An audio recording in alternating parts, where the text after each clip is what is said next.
I see so many variations of Yoda in animated series and Star Wars movies, and none of them look like the Jedi Master that we created for Empire Strikes Back in 1979.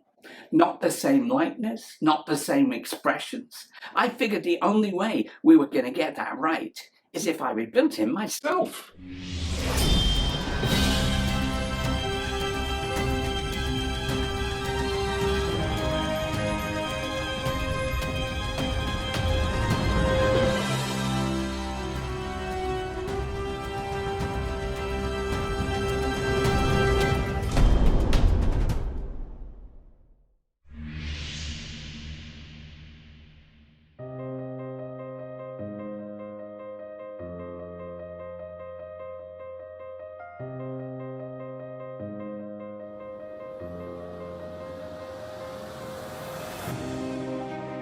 Trying to create a character that everybody knows and loves is just about the hardest thing you can try to do. They tried to update Yoda for episode 1. That didn't work out well. They did better with episode 8. Unfortunately, he seemed to have lost his teeth somewhere along the way.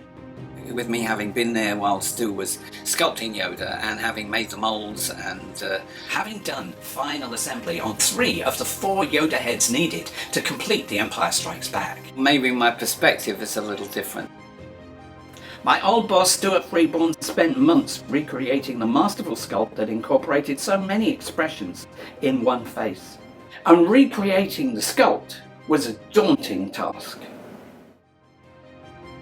One of the techniques that I use is to try to simulate the lighting of specific shots, because as you move lights around a character, the apparent shape and proportions seem really quite different. I'll show you more of that in a moment. Here you can see I'm trying to simulate the lighting from this particular shot, and generally speaking, Yoda was largely lit broadly from above and also from behind, because they didn't want you to notice that he was actually a lump of rubber with someone's arm stuffed up inside.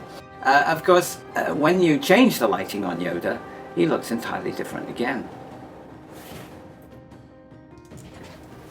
Now, sculpting an animatronic is quite different to just doing a static sculpture. You know, in a static sculpture, you're trying to get in one position an expression that represents the personality and the movement of that particular scene. With a animatronic, you're trying to create something that can be adapted by the puppeteer to form different expressions for different shots. Basically, you know, the ears have to be in a central position, the mouth has to be in a central position, because if you frown, if you sculpt a frown into the face, then you can't get rid of it. You have to stay in that neutral zone in order to give the puppeteer what he needs to draw a performance out of it. I also have to keep in mind what else is going on here. A sculptor can just sculpt the outside of something without really thinking too much about what's going to happen inside. In fact, he's more interested in how he's going to mold it. I have to worry about whether there is enough space inside for everything that's going to happen, because no point designing a car if there's no room inside to get the people in. And in this case, we've got to have enough room to get in the hand, we've got to have enough room to have a skull, and we've got to have enough room in that skull to put a mechanism in with eyes that are that far apart, and a space for the puppeteer to put his hand through to operate the eyebrows, which is how the original was done. Now, when you are looking at photos of Yodas that were taken from the mold, you may notice that he doesn't look really quite the same. He looks more impish, and the upper lip is a lot shorter than it was in the movie. That's because there was a lip extension that was made after Yoda was fabricated. It was decided to extend his upper lip to make it look more like Einstein's moustache. Another critical area on trying to recreate something is actually the scale. You know, when you're just looking at pictures, how big is this? Is that this big, or is it this big?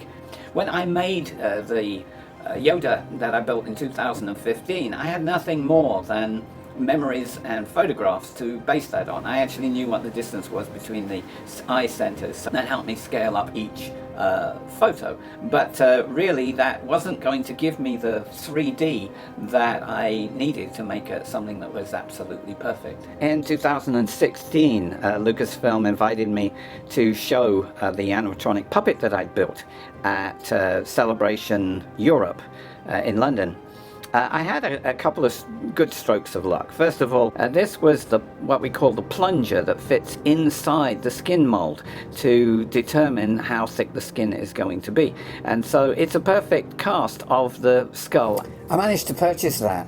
And then my second stroke of luck was to gain access to a 3D scan of one of the plugs that we made in 1978. So what's a plug? A plug is a safeguard that you take out of the mold in case the mold gets broken or in case you have to duplicate it in some way. By cross-referencing the 3D scan with the plunger that I got in London, I was able to confirm that the scan was exactly to scale. And that gave me something that I could take all the measurements off for my new sculpt. I could take the entire bulk volume from that. My third piece of luck was being able to simulate that missing upper lip extension and to apply that in clay to the 3D scan, and that gave me everything I needed to do a side-by-side comparison to what was made in 1978. And really that lip extension changed the personality of Yoda much more than you might imagine. Of course, the 3D scan had a lot of faults and errors on it. So once I have got my scale the way that I want it, my next stage is to clean up each of the lines and the wrinkles to give them better definition. And once I have finished that, I will use the same techniques to texture this clay head that I watched Stu do back in 1978.